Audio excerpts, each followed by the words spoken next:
Hello बच्चों, मैं श्रवण आप लोगों को पढ़ाने वाला हूँ नाइन्थ का मैथ। ठीक, तो आपका स्वागत है एससीसी कोचिंग सेंटर में। आज हम लोग पढ़ने वाले हैं नाइन्थ का मैथ। आज से आपका चैप्टर शुरू हो रहा है, धीरे धीरे करके हम सभी चैप्टर को कवर करेंगे। ठीक है, तो सबसे पहले हमें क्या पढ़ना है आज? Number system. तो देखो यहाँ पर नंबर सिस्टम यानी कि संख्याओं की पद्धति। ठीक है, संख्या पद्धति, जो संख्याओं को पढ़ने के लिए एक जो भी सिस्टम बनाया गया है उनको हम पढ़ने वाले हैं। कि अब देखो यहाँ पर नंबर सिस्टम में अगर देखें कि नंबर्स कितने प्रकार के होते हैं। ठीक, तो यहाँ पर अगर नंबर्स देखें तो दो प्रकार के होते हैं। एक आपका होता है रियल नंबर, एक आपका होता है इमेजिनरी नंबर।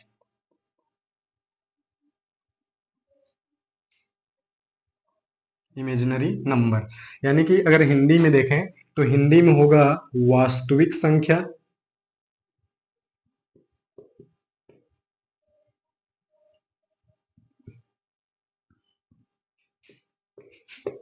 वास्तविक संख्या। और अगर इधर देखें तो इसको बोलते हैं काल्पनिक संख्या।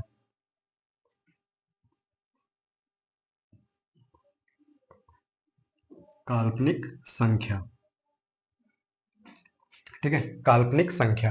तो यहाँ पर देखो, एक तो आपका हो गया रियल नंबर, एक आपका हो गया काल्पनिक संख्या। अब जो काल्पनिक संख्या होती है ना, ये केवल कल्पना ही होती है, एक ये एक्चुअल में होती नहीं है। ऐसे नंबर्स जिनको किसी भी नंबर लाइन पर डिफाइन नहीं किया जा सकता, ठीक है, किसी भी नंबर लाइन पर प्रदर्शित नहीं किया जा सकता, तो उसे हम क्या बोलते हैं? इमेजिनरी नंबर बोलते हैं। जैसे कि अगर एग्जाम्पल की बात करें तो एग्जाम्पल में देखो अंडर रूट -3। अब अंडर रूट में -3 क्या है? एक इमेजिनरी है, ठीक है, इमेजिनरी नंबर है। इसको क्या किया जाता है? केवल इमेजिन ही कर सकते हैं, ये रियल में होती नहीं है।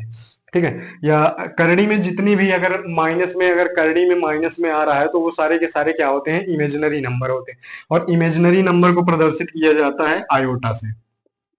ठीक है, आयोटा, आई। अब देखो यहाँ पर हम वास्तविक संख्या की बात करें तो वास्तविक संख्या में एक आपका होगा परिमेय, परिमेय संख्या, परिमेय संख्या,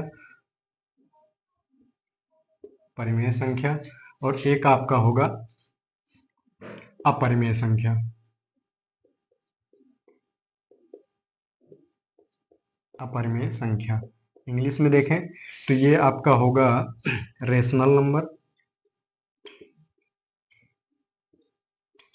और ये आपका होगा irrational number.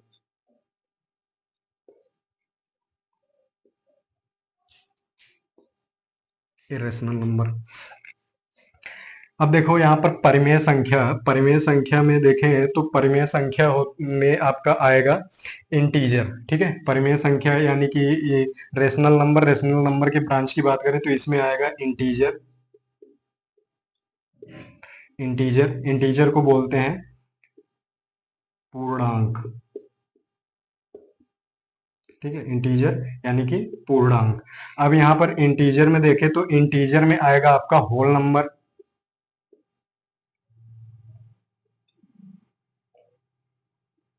Whole number, whole number क्या होता है? पूर्ण संख्या। पूर्ण संख्या या संपूर्ण संख्या भी बोलते हैं इसको। ठीक है, पूर्ण संख्या या संपूर्ण संख्या भी बोलते हैं इसको। तो अब यहाँ पर अब देखो, होल नंबर में आपका आएगा नेचुरल नंबर। ठीक है, नेचुरल नंबर यानी कि प्राकृतिक संख्या।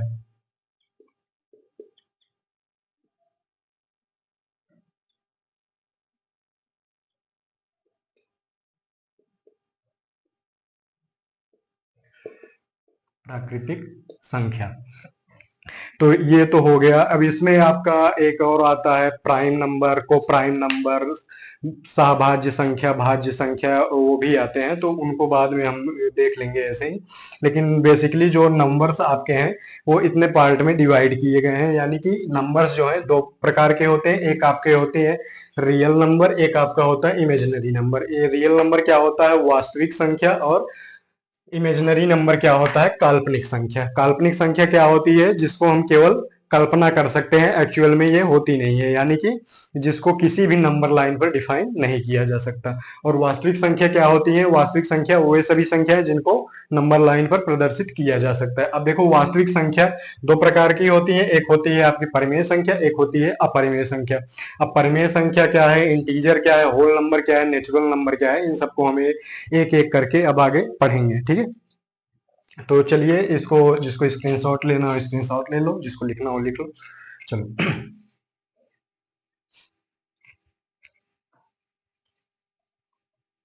अब यहाँ पर हम पढ़ने वाले हैं वास्तविक संख्या। वास्तविक संख्या में सबसे पहले हम पढ़ेंगे यहाँ पर नेचुरल नंबर।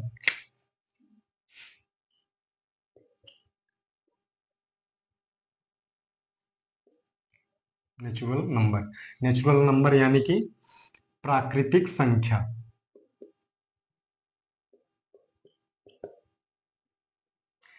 अब बात करें नेचुरल नंबर की, तो नेचुरल नंबर क्या होता है?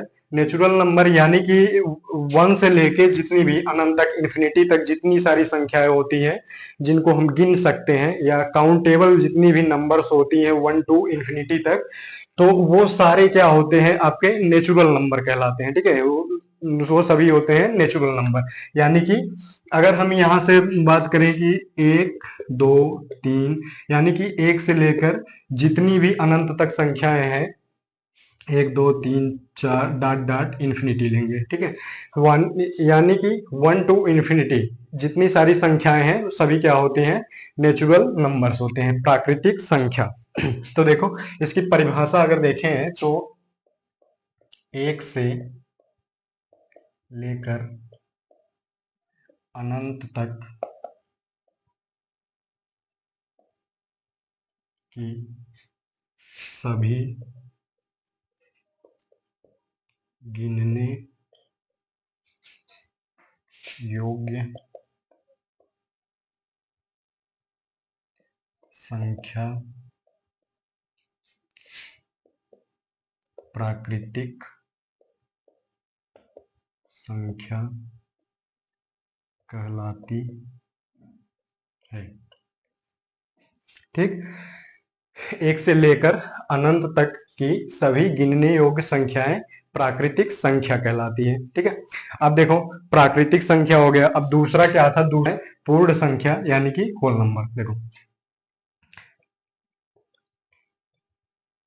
होल नंबर, अब होल नंबर क्या है? होल नंबर यानी कि पूर्ण संख्या।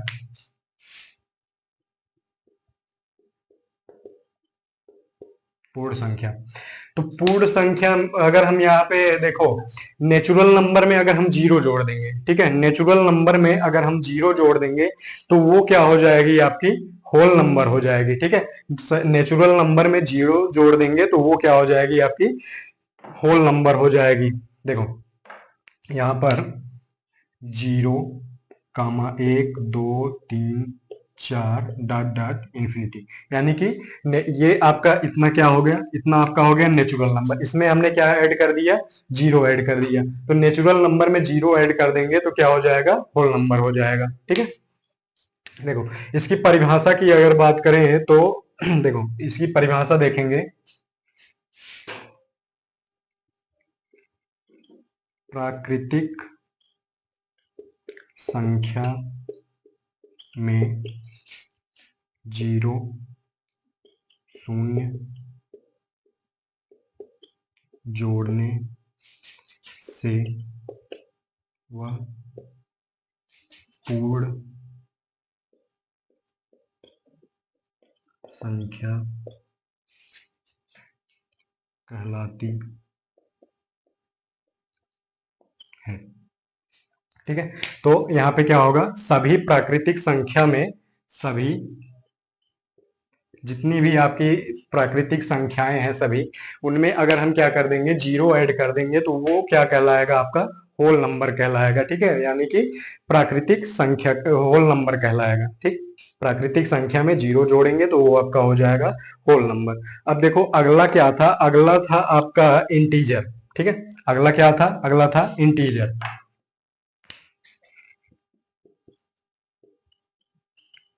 इंटीजर, इंटीजर को क्या बोलते हैं? पूर्णांक। पूर्णांक। देखो पूर्णांक क्या है, पूर्णांक देखो यहाँ पर क्या होगा कि प्राकृतिक संख्या, ठीक है, प्राकृतिक संख्या ये क्या है आपकी धनात्मक प्राकृतिक संख्या होगी, जितने भी आपके धनात्मक हैं प्राकृतिक संख्या का धनात्मक भाग और यही और ऋणात्मक भाग ले लेंगे हम, ठीक है, प्राकृतिक संख्या का धनात्मक भाग और ऋणात्मक भाग और उसमें जीरो ऐड कर देंगे, ठीक है, प्राकृतिक संख्या का धनात्मक और ऋणात्मक भाग तथा जीरो के संयोग को हम क्या कहते हैं, जीरो के संयोग को हम कहते हैं इंटीजर यानी कि पूर्णांक बोलते हैं, ठीक है, प्राकृतिक संख्या के धनात्मक भाग और ऋणात्मक भाग तथा जीरो को हम क्या कहते हैं, पूर्णांक कहते हैं। देखो यहाँ पर जैसे हो गया 0 1 2 3 4 5 डॉट डॉट डॉट इंफिनिटी, ठीक है, वैसे इधर देखो -1 कामा -2 कामा -3 कामा -4, ठीक, तो इधर भी डॉट डॉट डॉट इंफिनिटी तक जाएगा, तो ये सारी क्या हो गई, ये तो आपका हो गया धनात्मक प्राकृतिक संख्या और ये आपका हो गया ऋणात्मक प्राकृतिक संख्या और ये क्या हो गया शून्य। तो धनात्मक तथा ऋणात्मक प्राकृतिक संख्या और शून्य को हम क्या कहते हैं, प्राकृतिक शून्य को हम कहते हैं इंटीजर, ठीक है। देखो यहाँ पर इसकी परिभाषा लिखेंगे, धनात्मक प्राकृतिक संख्या तथा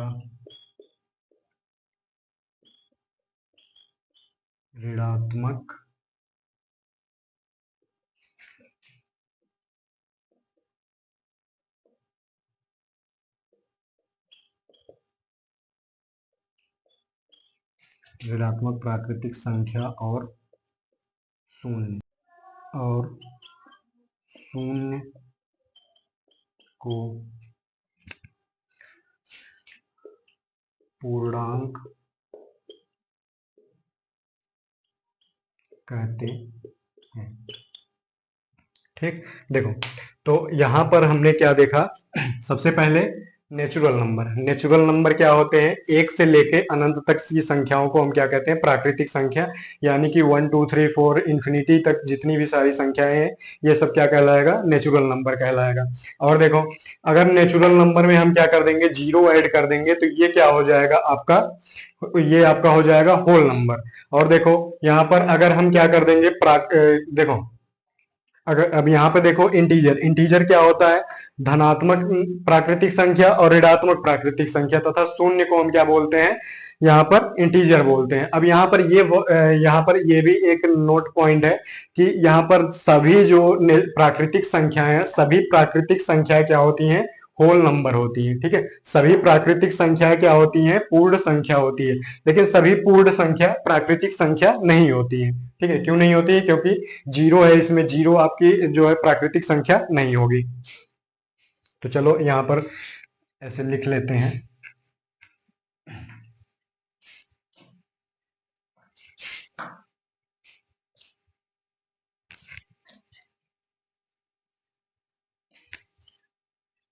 ये आपका क्वेश्चन पूछा जा सकता है कि सभी प्राकृतिक संख्याएं क्या पूर्ण संख्या होती है, हाँ होती है ना, सभी प्राकृतिक संख्या नोट,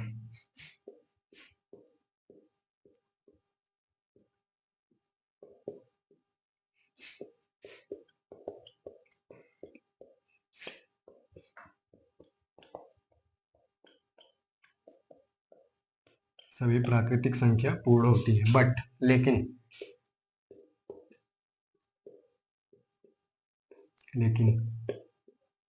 सभी पूर्ण संख्या प्राकृतिक संख्या नहीं होती, ठीक। ऐसे ही आप कह सकते हैं कि सभी प्राकृतिक संख्याएं क्या होती हैं, इंटीजर भी होती हैं, ठीक, सभी प्राकृतिक संख्याएं इंटीजर भी होती हैं और सभी होल नंबर क्या होते हैं, वो भी इंटीजर होते हैं, ठीक है, सभी प्राकृतिक संख्याएं क्या होती हैं, वो आपके पूर्ण संख्या होती है और सभी पूर्ण संख्या क्या होती हैं, वो पूर्णांक होती हैं, ठीक है।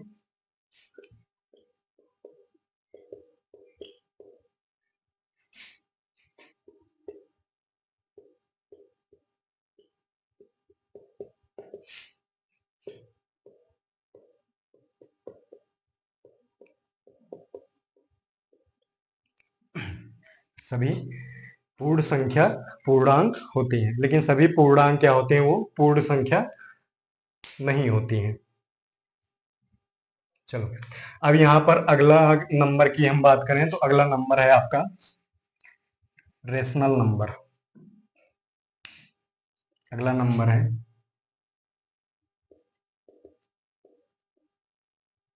Rational number. अगला नंबर है रेशनल नंबर। तो देखो रेशनल नंबर क्या होता है, यानी कि परिमेय संख्या।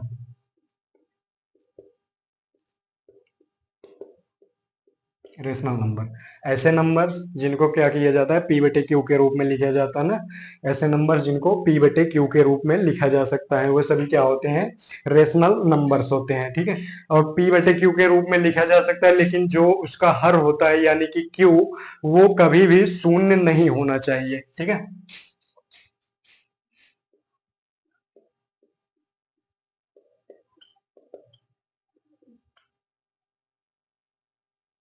ऐसी संख्या जिनको पी बटे क्यू के रूप में पी बटे क्यू के रूप में लिखा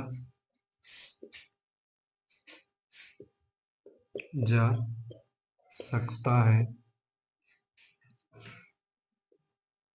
तथा लिखा जा सकता है और P तथा Q एक पूर्णांक है। P तथा Q एक पूर्णांक है जहां Q नॉट इक्वल टू 0 है।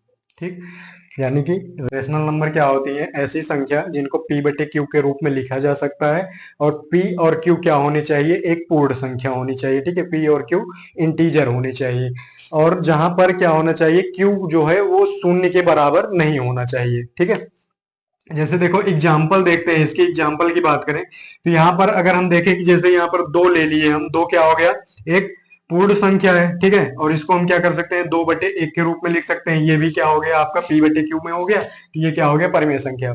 अगर यहाँ पर हम जीरो की बात करें, जीरो क्या है, जीरो एक परिमेय संख्या है कि अपरिमेय संख्या है, जीरो देखो, जीरो क्या है, एक इंटीजर है। जीरो को हम 0/1 लिख सकते हैं, तो ये भी क्या हो गया, पी बटे क्यू के रूप में हो गया, जहां क्यू जो है वो शून्य के बराबर नहीं है, तो ये भी क्या हो गया, शून्य भी क्या है, एक परिमेय संख्या है। अब यहाँ पर जैसे देखो, यहाँ पर दिया गया है 2.5 है, 2.5 को हम क्या कर सकते हैं, 25/10 लिख सकते हैं। ये भी क्या हो गया, पी बटे क्यू के रूप में हो गया, ये भी एक परिमेय संख्या है। अब आप लोग बताएंगे कि क्या पाई, पाई क्या है, पाई एक परिमेय संख्या है कि अपरिमेय संख्या है। देखो, पाई एक परिमेय संख्या है कि अपरिमेय संख्या है। इसको अगर हम पाई की बात करें तो पाई जनरली बोला जाता है कि पाई क्या है, एक अपरिमेय संख्या है। देखो, पाई की वैल्यू क्या होती है, 22/7 होती है ना, पाई की वैल्यू क्या होती है, 22/7 होती है। अब यहाँ पर देखो, इसकी एक और वैल्यू होती है 3.14। दो वैल्यू जनरली हम यही दोनों वैल्यू क्या करते हैं, इसका यूज करते हैं। तो यहाँ पर देखो 22/7 देखें तो ये आपका क्या हो गया, P बटे Q के रूप में लिखा गया है। तो ये तो, और यहाँ पर Q जो है वो 0 के बराबर भी नहीं है, तो ये क्या हो गया, एक परिमेय संख्या है। ठीक है, ये क्या हो गया, एक परिमेय संख्या है। और 3.14 की बात करें तो इसको 3.14 बटे में 100 या 314/100 लिख सकते हैं। ये भी P बटे Q के रूप में हो गया, ये भी क्या हो गया, एक परिमेय संख्या हो गया। लेकिन पाई जो होता है, पाई, पाई क्या है, एक अपरिमेय संख्या, पाई एक अपरिमेय संख्या है। पाई एक अपरिमेय संख्या है। पाई एक अपरिमेय संख्या है।